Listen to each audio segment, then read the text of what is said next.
Rara vez en la historia humana nos encontramos con figuras capaces de transformar por completo la forma en que vemos el mundo que nos rodea. Pero en las grandes dinastías siempre hay un momento de quiebre. Un instante preciso en el que la antorcha cambia de manos y todo el escenario se transforma para siempre. No ocurre con desfiles, ni de forma lenta. Sucede de golpe, en medio de la noche, y trae consigo consecuencias que absolutamente nadie pudo prever. Ese instante exacto llegó para la familia real británica el 8 de septiembre de 2022. Aquella noche, mientras la lluvia caía sobre el castillo de Balmoral en Escocia, la reina Isabel II exhalaba su último aliento. Y mientras el mundo entero derramaba lágrimas por una monarca que había gobernado durante 70 años, bajo la superficie, algo más ya se había puesto en marcha. Algo muy silencioso. Algo completamente irreversible. El príncipe William se fue a dormir esa noche triste, siendo simplemente un príncipe. Pero a la mañana siguiente, al abrir los ojos con la luz del alba, ya tenía bajo su control absoluto uno de los imperios financieros privados más grandes y poderosos de toda Gran Bretaña. No hubo coronaciones, no hubo trompetas ni ceremonias. Solo ocurrió la transferencia muda de un legado colosal, valorado en más de 1.200 millones de libras esterlinas. Pero con ese traspaso de dinero llegó algo mucho más íntimo y peligroso. Llegó la historia pura. Llegaron los secretos familiares y, sobre todo, llegó el poder absoluto para ajustar cuentas que habían estado sangrando y pudriéndose en silencio durante décadas. Hoy, vamos a caminar paso a paso para descubrir qué fue exactamente lo que William heredó, qué horrores encontró escondidos en los cajones de ese imperio, qué hizo al respecto y por qué Camilla Parker Bowles, hoy coronada como reina consorte, no ha podido conciliar el sueño desde aquella noche. Porque, amigos míos, esta no es una simple nota de bienes raíces ni de tierras. Esta es una profunda crónica de traición, lealtades rotas, fortunas en la sombra y, en el fondo, la historia de un hijo que jamás olvidó el daño que le hicieron a su madre. Comencemos por poner los pies en la tierra y mirar lo que William realmente recibió, porque la mayoría de la gente leyó los titulares rápidos en los periódicos y siguió con su vida rutinaria. La ley británica es clara como el agua. En el instante mismo en que Carlos se convirtió en rey, el príncipe William se transformó en el duque de Cornualles. Ese feudo inmenso, antiguo y formidable, pasa de manera automática e inmediata al siguiente heredero al trono. No hay papeleos que lo retrasen, no hay debates. Es una transferencia fulminante. Pero, para hablar con sinceridad, ¿qué es exactamente el Ducado de Cornualles? La gente de a pie suele imaginar un par de granjas viejas, unas cuantas vacas y colinas verdes bajo el cielo nublado. La realidad es mucho más abrumadora y majestuosa. Estamos hablando de 135.000 acres de tierra, esparcidos por toda Inglaterra y Gales. Granjas históricas, propiedades costeras en los rincones más hermosos y caros de Gran Bretaña. Inmensos bosques, ríos caudalosos, canteras, inversiones financieras millonarias y un flujo de dinero que no ha dejado de crecer y multiplicarse durante casi 700 años. Para que se hagan una idea, en un solo año reciente, este ducado generó más de 23 millones de libras esterlinas en dinero limpio y en efectivo. Ese es el imperio que cayó en las manos de William de la noche a la mañana. Piénselo por un segundo. De una forma muy sencilla y rústica. Un hombre despierta y de repente vale 1.000 millones de libras más que cuando cerró los ojos. Despierta y es legalmente dueño de una de las extensiones de tierra privada más grandes de todo el país. Despierta y asume el control total de los registros financieros, las cuentas de las propiedades, el destino de cientos de empleados y la chequera de una institución que ha funcionado ininterrumpidamente durante siglos. Pero aquí surge la gran pregunta. Esa pregunta incómoda que nadie se atrevió a gritar con suficiente fuerza en los días de luto tras la muerte de la reina. ¿Qué diablos había dentro de esos libros de cuentas? ¿Para qué se había utilizado todo ese dinero infinito del ducado? ¿Y qué descubriría William cuando, en la soledad de su oficina, se sentara a leer línea por línea los gastos que su padre había estado manejando y ocultando durante décadas? Para entender el inmenso poder de lo que William heredó, primero hay que comprender cómo lo usó su padre. Y para entender cómo lo usó Carlos, tenemos que hacer un viaje en el tiempo hasta 1981. Aquel fue el año en que Carlos se casó con la joven y radiante Lady Diana Spencer, en lo que el mundo entero aplaudió como la boda del siglo. En ese mismo año, de manera muy silenciosa, lejos de los flashes de las cámaras, de los vestidos de seda y de las sonrisas públicas, Carlos tomó una decisión financiera fría y calculada que casi nadie notó. Redujo su contribución voluntaria de impuestos provenientes del ducado, bajándola de un 50% a un escaso 25%. Cortó por la mitad lo que le devolvía al Estado. Una decisión silenciosa, un solo trazo de su pluma. Y el resultado fueron millones de libras extras que empezaron a fluir como un río directamente hacia su cuenta bancaria personal, año tras año. Diana, con su corazón noble, creía firmemente que estaba construyendo una vida con un hombre comprometido con ella. Creía que esa inmensa riqueza del ducado estaba destinada a asegurar el futuro, el pan y el techo de su familia. No tenía ni la más mínima sospecha de que el hombre que se sentaba frente a ella en las elegantes cenas reales acababa de diseñar una bóveda secreta de dinero, una jugada maestra que le daría los recursos necesarios para vivir dos vidas completamente distintas al mismo tiempo. Para el año 1986, Carlos ya había retomado a fondo, y sin frenos, su romance con Camilla Parker Bowles. Y el Ducado de Cornualles, esa institución antigua, respetada y prestigiosa, estaba pagando silenciosamente la cuenta de ambos mundos. La casa de Diana y sus hijos por un lado, el refugio de la amante por el otro, y ninguno de los dos bandos podía ver el panorama completo. Y luego, para poner el dedo en la llaga, está la historia de la finca de Highgrove. Carlos compró la inmensa casa de Highgrove en Gloucestershire en 1980, un año antes de siquiera casarse con Diana. Tuvo que vender 3 propiedades de su propio patrimonio para poder pagar ese capricho. Pero no fue una compra al azar.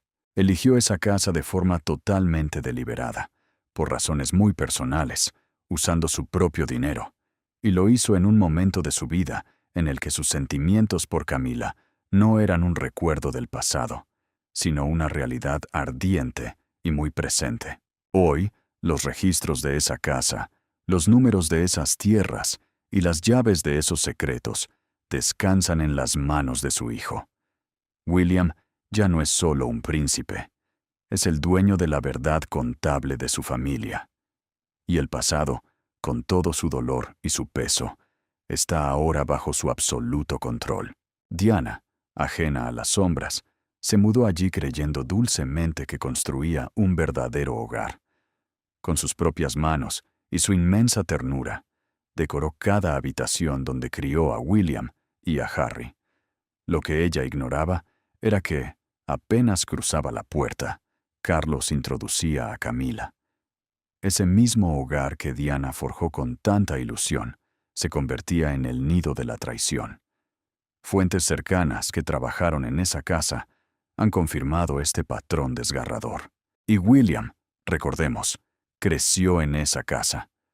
Fue un niño que correteaba por esos pasillos. Observó a su madre amar y sufrir entre esos muros. Y a medida que crecía, con la mirada aguda que solo da el dolor, llegó a comprender con absoluta claridad lo que realmente ocurría bajo su propio techo. Aquí es donde la historia da un giro que resulta casi difícil de procesar por su poética ironía. Hoy, William es el dueño absoluto de Highgrove. Le pertenece por derecho propio como duque de Cornualles. ¿Y qué significa esto? Que Carlos, el actual rey de Inglaterra, se ve obligado a firmarle un cheque a su propio hijo por la suma de 700,000 libras esterlinas al año, en concepto de alquiler, para poder seguir viviendo en la misma casa donde consumó su engaño. El hombre que usó esa sagrada propiedad para traicionar a Diana, hoy tiene que pagarle una fortuna anual al hijo de Diana para que no lo echen a la calle. Este no es un detalle menor para los libros de cotilleos. Es la historia entera, resumida en una sola imagen de justicia poética. Pero prepárense, porque aún no han visto ni la mitad de lo que este imperio escondía. Highgrove y las reducciones de impuestos fueron apenas la punta del iceberg que William descubrió cuando abrió de par en par los libros de cuentas del ducado. Porque, enterrado profundamente entre esos fríos registros financieros, había un nombre. Y la oscura historia atada a ese nombre es mucho más siniestra de lo que casi cualquier medio de comunicación se ha atrevido a reportar. El nombre era Annabel Elliot, la hermana menor de Camila. Annabel Elliot había estado cobrando un sueldo oficial del ducado de Cornualles durante 20 años ininterrumpidos. A lo largo de esas 2 décadas, el ducado le pagó 1,5 millones de libras esterlinas. La excusa oficial en los papeles decía: trabajos de diseño de interiores en propiedades reales. Pero cuando comprendes quién es realmente Annabel Elliot, qué fue lo que hizo en las sombras y en qué momento exacto lo hizo, todo ese dinero adquiere un significado que te hiela la sangre. Un significado imposible de ignorar. Para entender el verdadero trabajo de Annabel, hay que retroceder a aquel crudo invierno de diciembre de 1992. El primer ministro británico, John Major, se paró frente a la Cámara de los Comunes y le anunció formalmente al mundo entero que el príncipe y la princesa de Gales se separaban. El matrimonio de Diana fue declarado muerto allí, en el Parlamento, frente a la mirada y el juicio de toda una nación.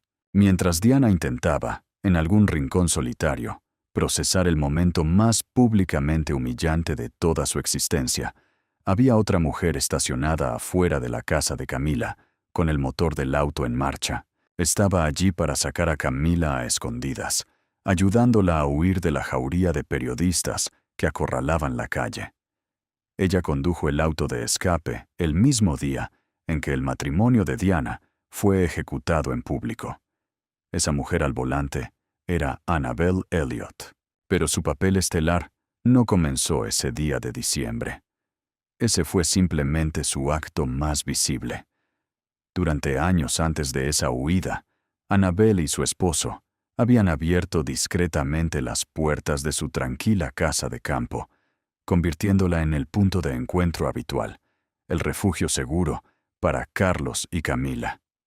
Fin de semana tras fin de semana, el futuro rey de Inglaterra llegaba a la casa de Annabel, donde Camila ya lo esperaba.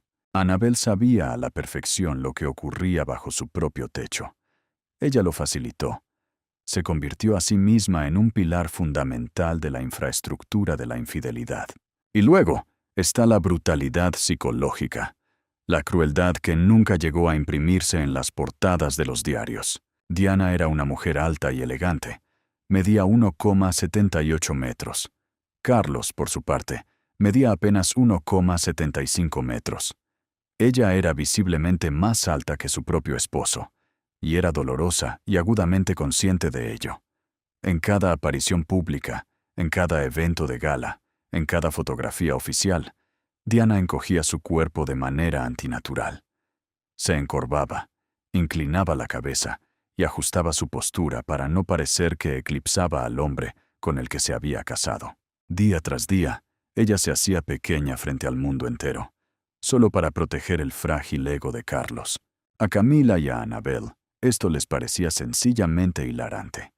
A puerta cerrada, Se burlaban sin piedad de la forma en que Diana torcía su propio cuerpo en público por un hombre que, paradójicamente, pasaba sus fines de semana en la casa de Annabel, en los brazos de otra mujer. Pero el filo de la crueldad calaba aún más hondo. La misma semana en que Carlos y Diana se comprometieron, antes de que la tinta del anuncio oficial estuviera siquiera seca, Carlos miró a Diana, y con una frialdad espeluznante, como quien comenta que va a llover, le soltó: «Oh, un poco gordita por aquí, ¿no?». Mientras lo decía, su mano descansaba sobre la cintura de ella. Diana tenía apenas 19 años. Años más tarde, Diana grabó con su propia voz el infierno que desató ese instante. Confesó que ese simple comentario, sumado a todo lo que ya empezaba a descubrir y sospechar sobre Carlos y Camila, detonó la aparición de una severa crisis de salud física y emocional. Un problema silencioso y consumidor que comenzó la misma semana de su compromiso y que le costó 10 agónicos años superar. Un solo comentario del hombre con el que iba a casarse fue suficiente para romper algo muy profundo en el alma de una niña de 19 años. Algo que tardaría una década en sanar. Camila y Annabel sabían perfectamente de la enfermedad de Diana. Todos en ese círculo de hierro lo sabían. Y a medida que pasaban los años y los periódicos sensacionalistas rastreaban el cuerpo de Diana como si fuera un deporte de caza, llamándola esquelética cuando la enfermedad la vaciaba por dentro, y llamándola rellenita cuando luchaba valientemente por recuperarse. Camila y Annabel compraban esos mismos periódicos.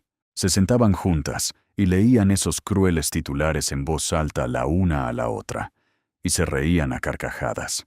Fuentes internas aseguran que Carlos, en más de una ocasión, estaba sentado en la misma habitación cuando esto ocurría.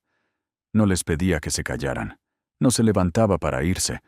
Él simplemente se reía junto a ellas. Comprenden ahora por qué todos estos horrores cambian de color y de peso cuando se ponen frente a frente con los registros de pago de 1,5 millones de libras que William encontró en un cajón. Porque, seamos sinceros, la pregunta que todo el mundo se hacía en voz baja después de que William heredara el inmenso ducado no era simplemente si Annabel Elliot era una diseñadora de interiores talentosa o no. Esa no era la duda. La verdadera y punzante pregunta era si esos 1,5 millones de libras a lo largo de 20 años eran realmente un pago justificado por elegir cortinas y pintar paredes, o si eran, de hecho, la recompensa económica por todo lo demás. ¿Era el pago por haber prestado su casa para la aventura? ¿Por haber conducido el coche de huida aquel fatídico día? Durante 2 décadas enteras de encubrimiento, de facilitar los encuentros clandestinos y de reírse a carcajadas del dolor ajeno, nadie podía probar en un tribunal qué compraba realmente ese dinero. Pero a los ojos del mundo, y sobre todo a los ojos de un hijo, la verdad era tan clara como el agua. Para entender la magnitud del rencor, hay que viajar a 1989. Fue entonces cuando el secreto se desmoronó de la manera más cruda, humillante y personal posible. Se celebraba una elegante fiesta en la mansión londinense de Lady Annabel Goldsmith. Diana llegó deslumbrante, pero pronto notó algo extraño. Carlos y Camila no estaban por ninguna parte en los salones principales. Su instinto no le falló. Comenzó a buscarlos. El personal de la casa, sudando frío, intentó detenerla físicamente para evitar que bajara las escaleras. Pero Diana, harta de las sombras, los apartó de su camino y bajó de todos modos. Allí los encontró. Carlos y Camila estaban sentados juntos, a solas en el sótano, escondidos como ladrones lejos del bullicio de la fiesta. Diana no gritó. No hizo una escena. Se acercó con una calma que hiela la sangre. Hizo que Camila se sentara y le dijo mirándola a los ojos que sabía exactamente todo lo que estaba pasando entre ellos. No estaba histérica, estaba compuesta y serena. Había caminado demasiado y aguantado en silencio demasiado tiempo como para desmoronarse ahora. Camila no se disculpó, ni siquiera parpadeó. Con una frialdad absoluta, la miró y le dijo: «Tienes todo lo que siempre has querido. Tienes a todos los hombres del mundo enamorados de ti. Tienes 2 hijos hermosos. ¿Qué más quieres?». La respuesta de Diana fue tan simple que rompe el corazón. 4 simples palabras: «Quiero a mi marido». ¿Y qué hizo Carlos? Nada. Ni una sola palabra salió de su boca. Se quedó allí sentado, mudo y cobarde, mientras su amante despachaba a su esposa. No defendió a Diana. No le dijo a Camila que se detuviera. No ofreció ningún consuelo. El viaje de regreso a casa fue un funeral en vida. Diana lloró desconsoladamente durante todo el trayecto. Su oficial de protección, que iba en el coche con ellos, confesó tiempo después que Carlos y Diana no cruzaron ni una sola mirada, ni una palabra en todo el camino. Diana lloraba en la oscuridad. Carlos simplemente miraba hacia el frente, ignorando su dolor. Y, por supuesto, la aventura continuó como sin nada. 16 años después de aquella noche en el sótano, finalmente se casaron. Y casi inmediatamente después de la boda, por obra de magia, el nombre de Annabel Elliot apareció en la nómina de sueldos del Ducado de Cornualles. Ahora, tomen toda esa historia, todo ese dolor acumulado, y pónganlo sobre los hombros de William en septiembre de 2022. Imagínenlo sentado solo, en el silencio de su nueva oficina, con los registros financieros del inmenso ducado abiertos frente a él. Él ve las cuentas, ve los interminables flujos de ingresos, las propiedades, los registros de 20 años de pagos continuos. Y de repente, sus ojos se detienen. Ve el nombre: Annabel Elliot. Ve las sumas de dinero colosales atadas a ese nombre. Y, como hijo de Diana, entiende perfectamente y en un solo segundo lo que todo ese dinero significa y lo que representa. Lo que William hizo a continuación envió ondas de choque que hicieron temblar las paredes del palacio. William eliminó a Annabel Elliot de la nómina de pagos por completo. Así de simple. No hubo periodo de transición. No hubo una reducción gradual por cortesía, ni cartas de agradecimiento. Simplemente lo cortó de raíz. Se acabó. Cuando Camila se enteró, la imagen controlada, pacífica y pulida que había pasado décadas intentando venderle al mundo, se hizo pedazos. Según los informes que se filtraron, su reacción no fue ni diplomática ni medida. Llena de rabia, la hoy reina consorte supuestamente llamó a William un niño vengativo, igual que su madre. 7 palabras. Y en esas 7 palabras, Camila escupió todo el veneno y el desprecio que había guardado durante 30 años. Ella nunca vio a Diana como una víctima de sus engaños. Siempre vio a Diana como un simple problema, alguien difícil, dramática, una molestia en su camino. Y ahora, décadas después, el hijo de esa molestia estaba de pie frente a ella, tomando decisiones que ella no podía deshacer ni controlar. Y, acorralada, recurrió al mismo desprecio que siempre había usado contra la difunta princesa. Camila, furiosa, fue directamente a quejarse con Carlos. Quería que el rey interviniera. Quería que llamara al orden a su hijo y que lo obligara a revertir la decisión. Quería que todo el peso y la autoridad de la corona cayeran sobre él para recordarle a William quién mandaba todavía. Pero Carlos le dijo la cruda verdad. No podía hacer absolutamente nada. El ducado ahora le pertenece a William. La decisión es única y exclusivamente suya. Y la decisión se queda. Por primera vez en más de 4 décadas, Camila había acudido a Carlos con un problema grave y había regresado con las manos completamente vacías. Pero aquí es donde la historia toma un giro tan oscuro que ni siquiera Camila pudo prever. Porque Carlos no se estaba apartando del conflicto simplemente por obligación constitucional. De hecho, Ya estaba en medio de su propia negociación secreta con William, y lo que el rey puso sobre la mesa reveló lo aterrorizado que realmente está sobre lo que será de su esposa cuando él cierre los ojos para siempre. Fuentes internas revelan que Carlos se acercó a William en privado y le propuso lo que solo puede describirse como un pacto desesperado. La oferta fue esta: prométeme que protegerás a Camila después de mi muerte, garantízame su seguridad y su acceso a las propiedades reales, y a cambio, yo te apoyaré para cortar los lazos con Harry de manera permanente. Léalo bien. Un rey en el ocaso de su vida se sentó frente a uno de sus hijos y le ofreció entregarle en bandeja la cabeza de su otro hijo, a cambio de salvar a su esposa. ¿Cuál fue la respuesta de William? Nada. Silencio absoluto. No aceptó el trato. Tampoco se negó. Simplemente le ofreció un silencio frío y calculador. Y ese silencio debería aterrorizar a Camila mucho más que cualquier grito o amenaza. Porque William no es un hombre que actúe llevado por la ira o el pataleo. No toma decisiones impulsivas en caliente. Él toma decisiones silenciosas, definitivas y permanentes.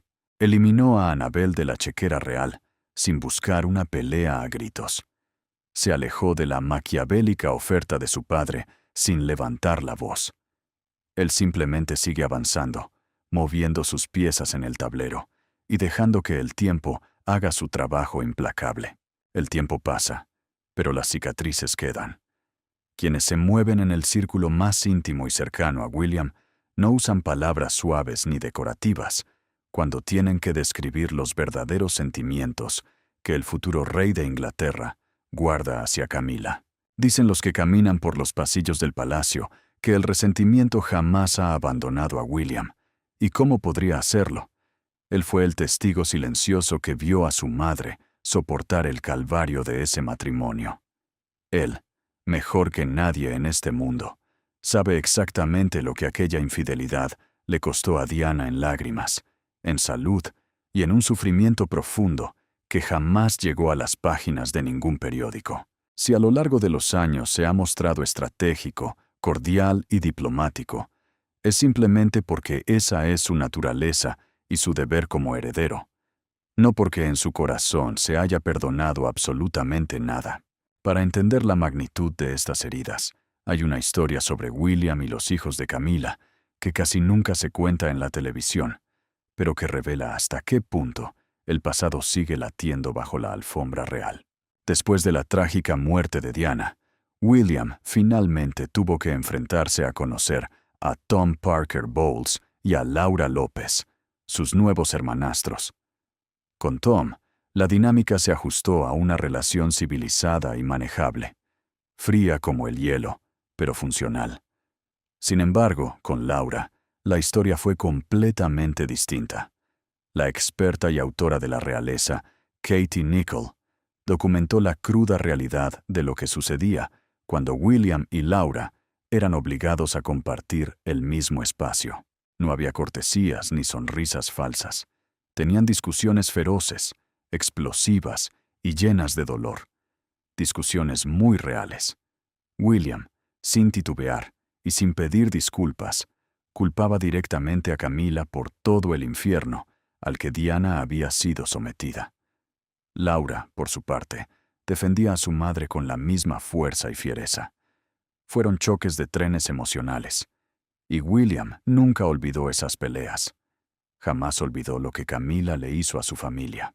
Mientras tanto, en la actualidad, Camila ha estado haciendo movimientos en el tablero que hablan por sí solos. Movimientos que gritan lo aterrorizada que está ante la inevitable pregunta: ¿qué pasará con ella cuando Carlos cierre los ojos para siempre? La señal más clara de este pánico silencioso fue la venta de Ray Mill House. Esta era una hermosa propiedad privada en Wiltshire, que Camila había comprado personalmente mucho antes de casarse con Carlos. Era su refugio privado, su santuario, su amado jardín. Era el único espacio en el mundo que le pertenecía al 100% y que existía totalmente fuera de la asfixiante estructura real. Ella misma solía decir que la jardinería en ese lugar era la mejor terapia del mundo. Y de repente lo vendió. Hoy, Camila ya no tiene ninguna propiedad independiente. Cada techo que la cobija, cada jardín que pisa, le pertenece a la institución monárquica. Y en este preciso momento, esa institución está bajo el escudo protector de Carlos.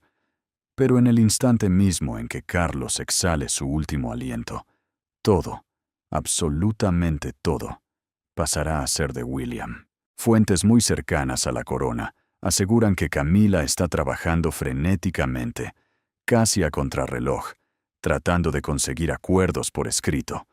Busca garantías legales de que podrá seguir teniendo acceso a las propiedades reales y a su personal de servicio antes de que Carlos fallezca.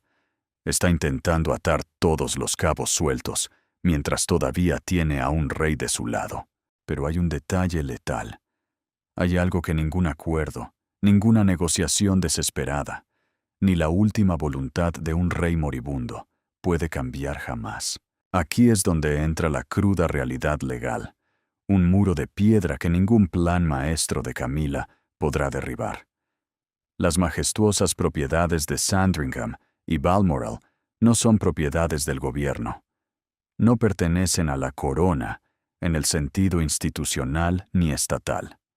Son propiedades privadas y personales que pertenecen exclusivamente al monarca reinante y se heredan de manera totalmente privada al siguiente en la línea de sucesión. Cuando Carlos muera, tanto la inmensa finca de Sandringham como el amado castillo de Balmoral pasarán directa y personalmente a las manos de William. No al Estado, no al gobierno, no a un fideicomiso. A William. Camila no tiene ni tendrá ningún derecho legal sobre esos lugares. Sus hijos no tienen ningún derecho. Su hermana Annabel, la de la nómina millonaria, no tiene ningún derecho. Absolutamente nadie en la familia de Camila tiene derecho a reclamar ni un solo ladrillo de esas propiedades. El día que William se ponga la corona de rey, el acceso de Camila a Sandringham y a Balmoral dependerá, única y exclusivamente, de la buena voluntad de William. Ella ya no tendrá derecho a estar allí. Tendrá que agachar la cabeza y pedir permiso.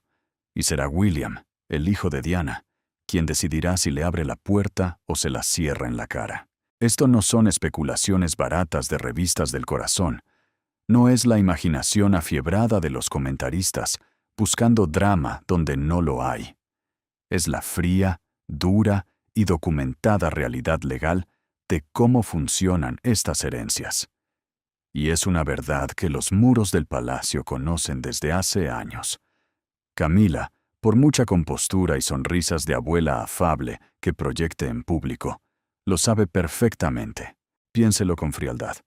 La mujer que prestó la casa de su hermana para ser la amante, la mujer que compraba los periódicos para reírse a carcajadas de los trastornos alimenticios de Diana, la misma que llamó a William un niño vengativo por cortarle el sueldo a su hermana, un día tendrá que pararse frente a la puerta y pedirle permiso al hijo de Diana para poder entrar a la casa que hoy camina como si fuera suya. Hubo un momento clave, en la Navidad de 2023, en el que todo el círculo íntimo de la realeza entendió inmediatamente el mensaje. Camila, sintiéndose dueña del lugar, organizó todo para que sus hijos, Tom Parker Bowles y Laura López, pasaran la Navidad en la casa de Sandringham por primera vez en la historia. Le dijo a Tom que no había pasado las fiestas con él en años y que lo quería a su lado. Carlos estaba sentado en la cabecera de la inmensa mesa. La casa estaba llena, decorada, cálida y festiva, pero faltaba alguien. William no estaba allí. Casi de inmediato se filtró a la prensa la verdadera razón. William no iba a asistir si Tom Parker Bowles estaba presente. Pero fíjense en su método, porque es brillante. William no emitió ningún comunicado dramático, no mandó un mensaje hostil, no peleó con su padre ni armó un escándalo para que la prensa lo publicara. Simplemente no apareció. No se presentó en una casa que, bajo cada regla escrita de la herencia real, es su futura propiedad. Es cierto, hoy no tiene las escrituras oficiales en la mano, pero sabe que las tendrá. Así que se quedó lejos. Dejó que Camila tuviera su brillante Navidad en una casa a la que, francamente, se le está agotando el tiempo de llamarla suya. Vale la pena detenerse a reflexionar sobre ese acto, porque es muy fácil subestimar el poder del silencio. William no protestó. No hizo una rabieta de príncipe malcriado. Simplemente se retiró del escenario. En ese silencioso acto de no asistir, él no trató a Sandringham como un lugar del que lo habían echado, sino como un lugar por el que, en su propia mente, ya no tiene ninguna necesidad de pelear. Porque sabe, con absoluta certeza, que al final del día, él ya ha ganado. Ese no es el comportamiento de un hombre herido en su orgullo o que reacciona a una simple ofensa. No. Es la actitud calculada de alguien que ya ha visto el final de la partida de ajedrez, que ya ha contado los movimientos y ha descubierto que discutir en el presente es una absoluta pérdida de tiempo. Y es precisamente esta paciencia infinita la que resulta más aterradora e inquietante en la figura de William. Él no actúa guiado por explosiones de emoción. No toma decisiones reactivas ni berrinches de momento. Cada paso que ha dado en este nuevo camino ha sido frío, deliberado e imposible de deshacer. Cortó de raíz el sueldo de Annabel Elliot, sin decir una sola palabra. Rechazó el trato desesperado de su padre, sin levantar la voz en una discusión. Y se ausentó de la cena de Navidad, sin buscar una confrontación pública. Silencioso, permanente, paciente. Como el agua que, gota a gota, termina rompiendo la piedra. Entonces, ¿qué es lo que viene después? Cuando William se convierta en rey, y ese día llegará inevitablemente, dos de las fincas privadas más imponentes y significativas del mundo real británico pasarán a ser única y enteramente suyas. Sandringham pasará a manos de William, y luego, con el paso de los años, a su hijo, el pequeño príncipe George. Y aquí es donde la historia hace justicia. Serán los nietos de Diana quienes crecerán corriendo por esos pasillos. Serán ellos quienes celebrarán sus Navidades en esos inmensos salones. Ellos serán los dueños absolutos de ese lugar, de una forma en que la familia de Camila nunca lo será, y nunca podrá serlo. Pero lo que hace que esta historia sea mucho más profunda que un simple testamento o un pleito por tierras, es el inmenso peso simbólico de lo que esas paredes representan. Sandringham no es simplemente una casa de campo bonita, es el corazón mismo de la corona. Es el lugar donde se han celebrado las Navidades reales durante generaciones, donde la familia se reúne bañada por el brillo de la tradición pública y el rito privado. Para Camila, tener las llaves y el acceso a Sandringham ha sido el pilar fundamental de su largo y calculado proyecto de legitimación. Ha sido la acumulación constante, año tras año, de fotografías, sonrisas, apariciones y eventos que poco a poco fueron reescribiendo su historia pública. El objetivo siempre fue pasar de ser la mujer que destruyó un matrimonio a ser la abuela amable que pertenece a la familia. Pero perder ese acceso, o tener que rogar por él bajo condiciones estrictas, significaría descoser y destruir algo fundamental en esa narrativa perfecta que le ha costado 4 décadas construir. Todo el acceso a ese mundo de poder por el que Camila se mueve hoy, como si fuera la dueña y señora, dependerá entera y exclusivamente del juicio de un solo hombre. Un hombre que observó a su madre sufrir en silencio. Un hombre que creció en Highgrove sabiendo para qué se usaban esas habitaciones. Un hombre que encontró el nombre de la cómplice en la nómina de pagos y lo tachó para siempre, sin necesidad de tener una sola conversación. Cuando ese día finalmente llegue, cuando el rey Carlos ya no esté, y William tenga en su mano el llavero de cada una de las puertas por las que Camila ha paseado libremente durante 40 años, ¿Qué creen que hará William? ¿Creen de verdad que el resentimiento que ha llevado en el pecho desde que era un niño está realmente enterrado en el pasado? ¿O creen que estas decisiones silenciosas y definitivas que está tomando hoy nos están gritando exactamente quién es William y qué es la tormenta que se avecina? Porque por todo lo que hemos analizado, William no es un hombre que olvide. Y si hay una sola lección que nos deja muy clara la historia de Annabel Elliot, los millones del ducado de Cornualles y la larga e imborrable sombra de la princesa Diana, es esta. La espera de William nunca ha sido sin un propósito. El reloj sigue haciendo tic-tac, el tiempo se agota, y Camila lo sabe perfectamente.